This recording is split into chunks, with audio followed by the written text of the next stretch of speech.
بسم الله الرحمن الرحيم وأنزلنا إليك الذكر لتبين للناس ما نزل إليهم ولعلهم يتفكرون.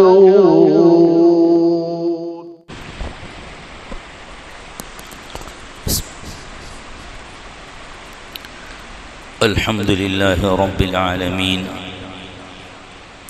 والعاقبة للمتقين والصلاة والسلام على سيد الأنبياء وأشرف المرسلين محمد وعلى آله وأصحابه أجمعين ومن تبعهم بإحسان إلى يوم الدين. أما بعد فأعوذ بالله من الشيطان الرجيم. بسم الله الرحمن الرحيم. إن الله يأمر بالعدل والإحسان وإيتاء ذي القربى وينهى عن الفحشاء والمنكر. وقال تعالى: ولا يأتل أولو الفضل منكم والسعة أن يؤتوا أولي القربى والمساكين والمهاجرين في سبيل الله وليعفوا وليصفحوا ألا تحبون أن يغفر الله لكم والله غفور رحيم. صدق الله العظيم. وقال النبي صلى الله عليه وسلم: صل من قطعك واعف عمن ظلمك واحسن إلى من أساء إليك، أو كما قال النبي صلى الله عليه وسلم. صدق رسوله النبي الأمي الكريم ونحن على ذلك لمن الشاهدين والشاكرين والحمد لله رب العالمين.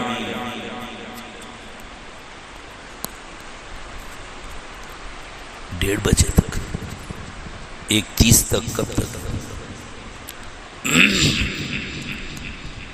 بزرگان محترم،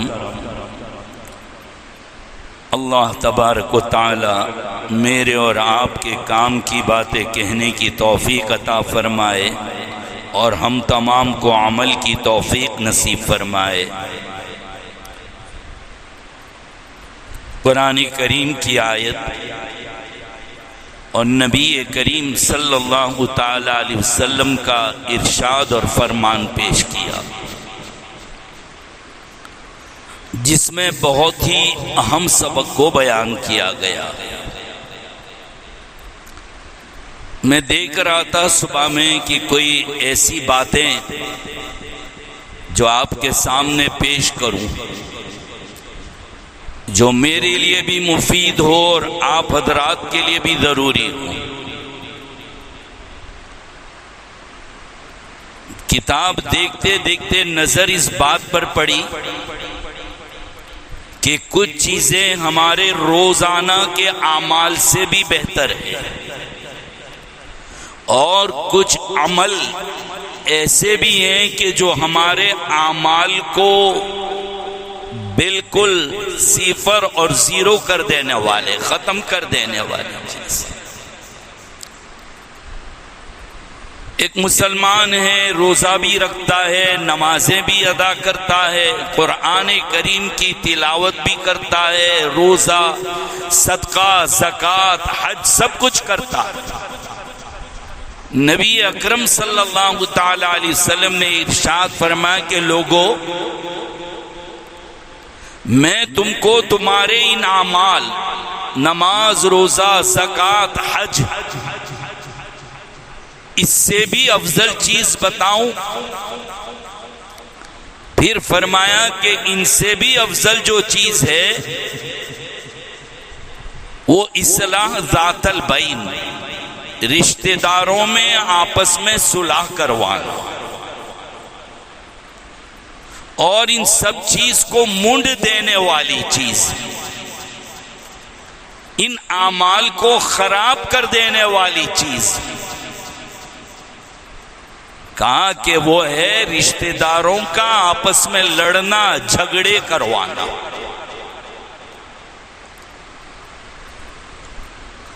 رشتہ داروں کے ساتھ نا اتفاقی، لڑائی اور جھگڑے یہ ایک ایسی خطرناک چیز ہے کہ اللہ تبارک و تعالی شب برات اور شب قدر میں بھی ایسے لوگوں کو معاف نہیں کرتے۔ ایسے لوگوں کو شب برات اور شب قدر میں بھی معاف نہیں کرتے، جو رشتہ داریاں توڑنے والے لوگ۔ اکثر لوگوں کی جو شکایت ہے کہ رزق میں برکت نہیں ہوتی، کماتے ہیں خوب لیکن نظر نہیں آتا، کہاں جاتا ہے کچھ سمجھ میں نہیں آتا۔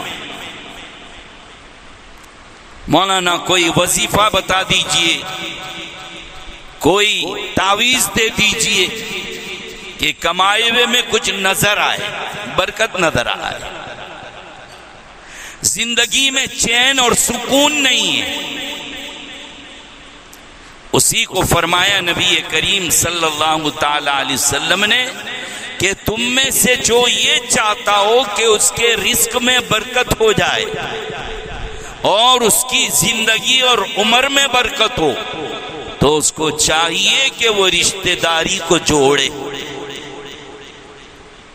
یہ جتنی باتیں کی، ہم میں سے ہر آدمی اپنے آپ کو یہ سوچے کہ یہ باتوں کا حقدار اور ان باتوں کے لائق میں ہی ہوں، میرے لیے ہی کہی جا رہی ہے۔ اور یہ جو ناک لگی ہوئی ہے نا، اس کا مسئلہ بڑا عجیب ہے۔ یہ ناک جو ہے نا، وہ کسی کو کسی کے ساتھ ہاتھ ملانے نہیں دیتی۔ عجیب حالات ہوئے ہیں۔ تو میں سوچ رہا تھا کہ ابھی رمضان المبارک آ رہے ہیں، نیکیوں کا سیزن، ایک فریضہ ادا کرو 70 فریضے ادا کرنے کے برابر ثواب، ایک نفل ادا کر لو ایک فریضہ ادا کرنے کے برابر ثواب۔ شب برات ہو یا شب قدر ہو، اللہ تعالیٰ بنو کلب کی بکریوں کے بالوں کے برابر لوگوں کو معاف کر دیتے ہیں۔ تھوڑے تھوڑے عمل پر بے شمار ثواب دیے جاتے ہیں، لیکن اس کے باوجود جو نمازوں، روزے وغیرہ کی جو فضیلت بیان فرمائی، اس پر جو اللہ کے وعدے فرمائے، ہم دیکھتے ہیں کہ وہ وعدے پورے ہوتے ہوئے نظر نہیں آتے۔ ہم دیکھ رہے ہیں کہ وہ وعدہ ہمیں نصیب نہیں ہو رہا ہے۔ آخرکار وجہ کیا ہے؟ کون سی چیز ایسی ہے کہ جو ہمارے اعمال کو برباد کر رہی ہے اور ہماری توجہ بھی اس کی طرف نہیں ہے؟ وہ یہی ہے رشتہ داریوں کا توڑنا۔ رشتہ داریوں کا توڑنا یہی ایک ایسی چیز ہے۔ ہر آدمی کو یہی شکایت ہے کہ میرے رشتہ دار خراب ہے۔ کوئی اپنے آپ کو خراب کہنے کے لیے تیار نہیں ہے کہ میں خراب ہوں۔ ہمارے حضرت مفتی احمد صاحب خان پوری دامت برکاتہم العالیہ، اللہ ان کی عمر میں عافیت صحت سلامتی کے ساتھ برکت عطا فرمائے، ان کے علوم سے ہمیں خوب متمتع فرمائے۔ اللہ والے جو لوگ ہوتے ہیں نا، چھوٹے چھوٹے چند جملوں میں بڑی بڑی باتیں کر دیتے ہیں۔ فرمایا کہ بھائی، حق لینے کے موڈ میں نہ رہو، حق دینے کے موڈ میں آ جاؤ۔ اللہ قیامت کے دن یہ نہیں پوچھیں گے کہ تو نے حق لیا تھا کہ نہیں لیا تھا، اللہ یہ پوچھیں گے کہ حق ادا کیا تھا کہ نہیں کیا تھا۔ اللہ تعالیٰ یہی پوچھیں گے کہ تم نے حق ادا کیا تھا کہ نہیں کیا تھا۔ تمہارا حق اگر کسی نے ادا نہیں کیا تو قیامت کے دن جواب دے گا۔ حق ادا نہیں کیا ہے، ظلم کیا ہے، قیامت میں فائدہ یہ ہوگا کہ اللہ اس کی نیکیوں میں سے تم کو نصیب فرما دیں گے، آٹومیٹک ٹرانسفر ہو جائے گا، آن لائن سسٹم ہے وہاں بھی۔ بس تمہارے اوپر ظلم کیا، حق ادا نہیں کیا، تو اس کی نیکیاں آٹومیٹک تمہارے نام اعمال میں ٹرانسفر ہو جائے گی، اور تم نے کیا ہوگا تو تمہاری نیکیاں ادھر ٹرانسفر ہو جائے گی۔ ثم انکم یوم القیامت عند ربکم تختصمون۔ مفسرین نے اس آیت پاک کی تفسیر میں یہی لکھا ہے، ایک حدیث نقل کی ہے کہ اللہ کے نبی صلی اللہ تعالی علیہ وسلم نے سوال کیا اپنے صحابہ سے، ارے جانتے ہو سب سے بڑا مفلس کون ہے؟ مفلس یعنی غریب، فقیر، جس کے پاس کچھ نہ ہو۔ صحابہ نے صحابہ کا جواب بڑا عجیب ہوتا تھا، بولنا شروع نہیں کر دیتے تھے، بلکہ جواب ہوتا اللہ و رسولہ عالم، اللہ اس کا رسول زیادہ جانتا ہے، یعنی ہم جو جانتے ہیں وہ کم جانتے ہیں، ہمارا علم اللہ اور اس کے رسول کے مقابلے میں بہت کم ہے، آقا آپ کا علم زیادہ ہے لہذا آپ ہمیں بتلائیں۔ یہ کہتے، کتنا شاندار جواب کہ آپ کی تعلیم سے ہمیں کچھ ملا ہے لیکن پھر بھی اتنا علم تو نہیں ہے جو آپ کے پاس ہے، لہذا آپ بتلائیں۔ اس سے ایک ادب مجھے اور آپ کو بھی یہ ملا کہ علماء کی مجلس ہو، اہل علم کی مجلس ہو، کوئی عالم موجود ہے، ہم ان کے سامنے مسائل بیان کرنے نہ لگ جائیں، ہم ان کے سامنے مسائل بیان کرنے نہ لگ جائیں۔ کبھی کچھ ہوتا ہے ایسے بیٹھے ہوئے، کوئی مسئلہ بتلانے کی بات آئی تو شروع کر دیتے، ارے بھائی تو نے پڑھا نہیں ہے، تو نے سنا ہے، سننے سنانے میں اور تمہارے پڑھنے میں پڑھانے میں بھی غلطی ہو سکتی ہے، تم چپ رہو، بولنے دو جو عالم ہے اس کی سنو، پھر تمہیں فائدہ ہوگا۔ یہاں تو ہم سمجھتے ہیں ہماری ناک کڑی آئے گی، صحابہ یہ جواب دیتے، حالانکہ اجل صحابہ بڑے بڑے لوگ بیٹھے ہوئے جنہوں نے پوری زندگی اپنے آپ کو لگا دیا اور کھپا دیا حضور کے سامنے۔ اللہ کے نبی صلی اللہ علیہ وسلم نے اپنی حیات میں، اپنی زندگی میں ان لوگوں کو مسئلے مسائل بتانے کی اجازت دے دی، پھر بھی وہ چپ رہتے تھے، بولتے نہیں۔ یہاں پر بھی انہوں نے یہ طریقہ اختیار کیا، اور اللہ کے نبی صلی اللہ علیہ وسلم نے فرمایا مفلس تو وہ ہے جو قیامت کے دن خوب نیکیاں لے کر آئے، نام اعمال نیکیوں سے بھرا ہوا ہے، خوب نیکیاں لے کر آئے، اور اس کو بھی یہ لگے گا کہ میرے نام اعمال، میرے دفتر بھرے ہوئے ہیں، میں تو کامیاب ہوں۔ لیکن مانگنے والے، حق لینے والے، بیوی، بچے، بھائی، بہن، قریب دور کے رشتہ دار، پڑوسی، محلے والے، دھندا کرنے والے، وہ سب آ کر کھڑے ہو جائیں گے، میرا یہ حق ہے، میرا یہ حق ہے، میرا یہ حق ہے۔ اب سب جو حق لینے آئیں گے ان کو سب کو اس کی نیکیاں دے دی جائے گی، اس لیے کہ وہاں حق دینے کے لیے تو کچھ ہوگا نہیں، پیسے تو ہوں گے نہیں، مال تو ہوگا نہیں، نیکیاں دے دی جائے گی، دھیرے دھیرے دھیرے سارا نام اعمال خالی ہو جائے گا، اس کے پاس اب خود کی کچھ نیکی نہیں ہے۔ اور بعض روایات سے تو یہ بھی ملتا ہے کہ اگر اس کی نیکیاں ختم ہو گئی، دینے کے لیے کچھ نہیں ہے، تو اب یہ جو حق مانگنے والے ہیں ان کے گناہ کا وبال اس پر ڈال دیا جائے گا۔ ہاں اتنا ضرور ہے کہ سب کچھ دیا جائے گا لیکن ایمان نہیں دیا جائے گا، ایمان سلامت رہے گا، یہ ایمان کا کرشمہ ہوگا۔ تو ذرا اندازہ لگائیے کہ نیکیوں کے اعتبار سے بڑا مالدار آئے گا قیامت کے دن، لیکن حق مانگنے والے اتنے آ جائیں گے کہ وہ ساری نیکیاں لوگوں کو دے دی جائے گی، اس کے اعمال برباد ہو جائیں گے۔ حدیث پاک میں فرمایا نبی کریم صلی اللہ تعالی علیہ وسلم نے سل من قطع کا، کیا فرمایا؟ بہت عجیب روایت ہے، فرمایا کہ جو تیرے ساتھ توڑے تو اس کے ساتھ جوڑ، جو توڑے اس کے ساتھ جوڑو۔ یہ اسلام کی تعلیم، یہ اللہ کے نبی کی تعلیم۔ واعف عمن ظلمک، جو تجھ پر ظلم کرے تو اس کو معاف کر دے۔ وَأَحْسِنْ إِلَىٰ مَنْ أَسَاءَ إِلَيْكَ، جو تجھ کو تکلیف پہنچائے، نقصان پہنچائے، اس پر احسان کر۔ اللہ کرے کہ یہ ہم سب کو نصیب ہو جائے۔ دنیا میں سب سے بڑا ظلم اگر کوئی ہے تو صدیق اکبر رضی اللہ تعالیٰ عنہ کی بیٹی، ہم سب کی ماں، پورے مسلمانوں کی ماں، ام المومنین امی عائشہ رضی اللہ تعالی عنہا پر الزام۔